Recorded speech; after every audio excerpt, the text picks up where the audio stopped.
With Thunderbolts finally out and the new Avengers now a thing, it's a good time to take a step back and look at how we got here, especially when it comes to Bucky Barnes. He's been part of the MCU for over a decade, but his story's always been a bit quieter and more hidden in the background from the main players in the Avengers. But since the Big Six have been disbanded, Bucky's arc is still going. From Hydra assassin to a man just trying to rebuild his life and now stepping into a leadership role, Bucky's arc might be one of the most complete in the franchise. So in this video, we're gonna go through his entire journey, what it took to get here, and what it all means now that he's leading the new Avengers. All that and more in today's video.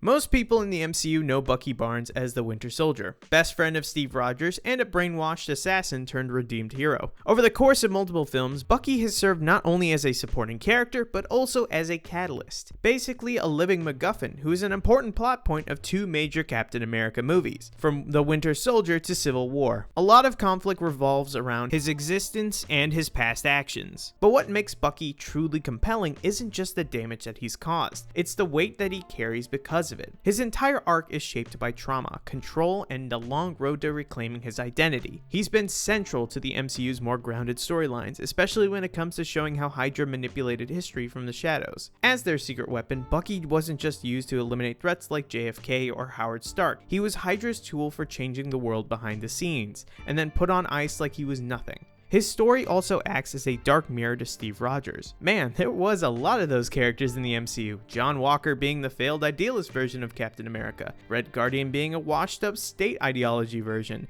and Bucky being the brainwashed secret weapon version. They were really handing out the serum like it was candy.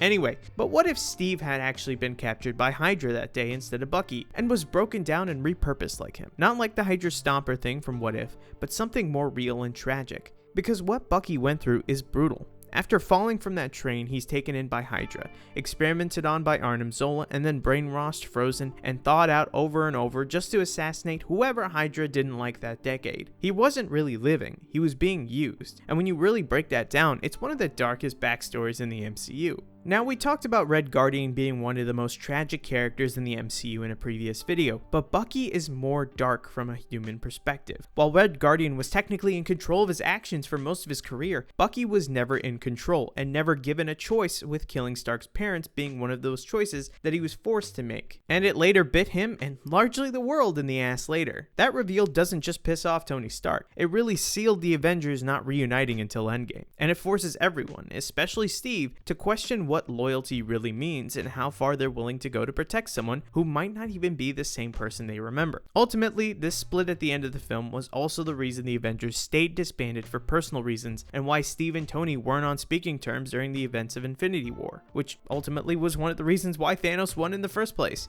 Man, don't you guys miss the movies whose plot lines affected the other movies? Man, I miss those. Anyway, after the events of Civil War, Steve and Bucky head to Wakanda, where T'Challa offers Bucky help to get him free of his programming. An offer Bucky takes, and realistically, this is his first real choice that Bucky has made in 70 years. Yeah, let that sink in. For close to a century, Bucky was forced, mind and body, to do the bidding of others. And after he got away from that, he was on the run, having to make the choice to stay under the radar while being hunted. But legit, the first real choice that he could make as a free and cleared man, and he chose to go back under the ice until the Wakandans could find a cure for him. If you think about it, this is a choice for Bucky to basically retire from fighting. He's been fighting and taking orders from people non-stop ever since he got out of boot camp in the army. He chose to finally live in peace for a little bit, and that's really just heartbreaking. You can see it culminate in this scene from the flashback in The Falcon and the Winter Soldier when AO finally breaks his programming. Being the Winter Soldier was genuinely a painful time for him, and something he's had to deal with now for the rest of his arc. Then he stays in Wakanda for some amount of time, earning the nickname the White Wolf from the Wakandans. Bucky's peaceful attempt at living off the grid in Wakanda weren't that long because Thanos decided to just ruin everyone's party at this time. Infinity War really didn't push forward Bucky's arc, other than to give him a new arm and fight with Steve again during the Battle of Wakanda. By the way, this is probably the first time that Bucky really fights aliens in the entirety of the MCU, and encounters a talking raccoon, a tree,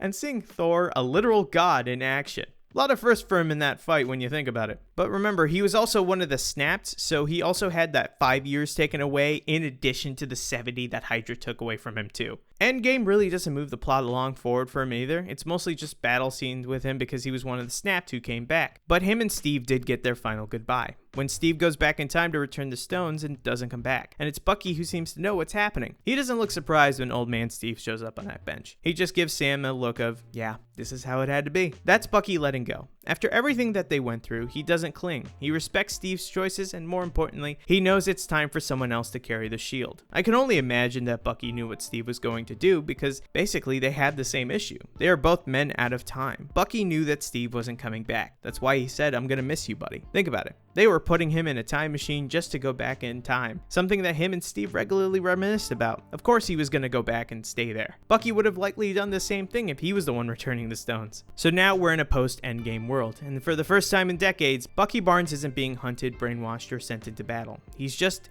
existing. And the Falcon and the Winter Soldier picks up right there. What happens to a guy like Bucky when the war is over? When there's no mission, no Steve, and no Hydra to fight? It's honestly one of the most grounded and human chapters in his story. He's got a government-mandated therapist, a flip phone full of unanswered texts, and a notebook filled with names. The people that he hurt while under Hydra's control, and he's trying to make amends. But not in that let me do something good kind of way. He's doing it by owning up to it, sitting with the guilt, facing the consequences even when it's painful. But the real kicker? Bucky doesn't even know who he is without the fight. He's not the Winter Soldier anymore, but he doesn't totally feel like James Buchanan Barnes either. He's stuck in between, trying to be better, but not sure what better even looks like for someone like him. And through all this, you can tell that he's lonely. Steve's gone, his past is, well, just awful, and he's scared to build a future in case it just blows up in his face again. What makes the show work is that it doesn't treat Bucky like a superhero. It treats him like a guy with trauma, regrets, and some very real trust issues. His friendship with Sam, it starts off rough, but it slowly becomes the anchor that he needs. Bucky doesn't need a shield. He needs a purpose, and that show is all about him figuring out how to live instead of just survive. One of the biggest things the show does is strip Bucky down, not physically, emotionally. It basically asks, who is Bucky Barnes when you take away the Winter Soldier title? And at first the answer was no one. He doesn't even call himself Bucky with confidence. He's clinging to routines, guilt, and that little notebook like they're the only things keeping him upright. But the turning point isn't some big fight, it's all the other quiet stuff. Like when he finally apologizes to Yori, the father of someone that he killed. Or when he admits to Sam that he never really thought about what giving up the shield meant, because Steve was the only person who believed in him. Those moments are huge, because for Bucky, healing isn't about punching his way forward. By the end of the show, he's smiling more, he's joking around, he's even kind of flirting with Sam's sister. He's not running away from who he was, he's also not letting it define him anymore. The title Winter Soldier doesn't fit him now, and it really shouldn't. He's not Hydra's weapon, he's not Cap's sidekick, he's James Bucky Barnes, and for the first time in a long time, that name actually means something. After this, Bucky apparently gains enough confidence to run for congressional office, a very far cry from where we thought he was going to end up after being introduced as the Winter Soldier. Bucky is finally moving on with his life. He's still somewhat troubled with his Winter Soldier days, but it doesn't keep him up at night anymore. It doesn't define who he is as a person. Enough so that when the Thunderbolts ends, he takes on the new role as leader of the new Avengers. And before you guys get in the comments and say, oh no, it's Yelena, Kevin Feige himself stated that Bucky is the de facto leader of the Thunderbolts and by extension the new Avengers in an Entertainment Weekly interview from 2023. So, haha, just felt like I needed to clarify that before you guys jump in there. From being used as a weapon to being the leader of a world-famous team that people are still doubting, Bucky's story isn't over. It feels like one of the more complete ones in the MCU that's still going. You have a character going from rock bottom to clawing his way back up to redemption and becoming a fan favorite the entire time. I personally love the character as much as you all clearly do, and I'm really excited to see what he's going to be doing in Doomsday with this new Avengers team in a leadership role this time. But that's all I got for today on this topic. And before we wrap up, as a reminder, we're doing #mailbag. So if you guys want us to answer any of your loved Marvel, DC, Boys, Invincible questions, or even some other stuff, I could probably do a couple of Scott Pilgrim ones. Let us know in the comments and we'll sneak you into the next vid. But that about wraps up for me today. Thank you guys so much for watching and we'll see you guys next time.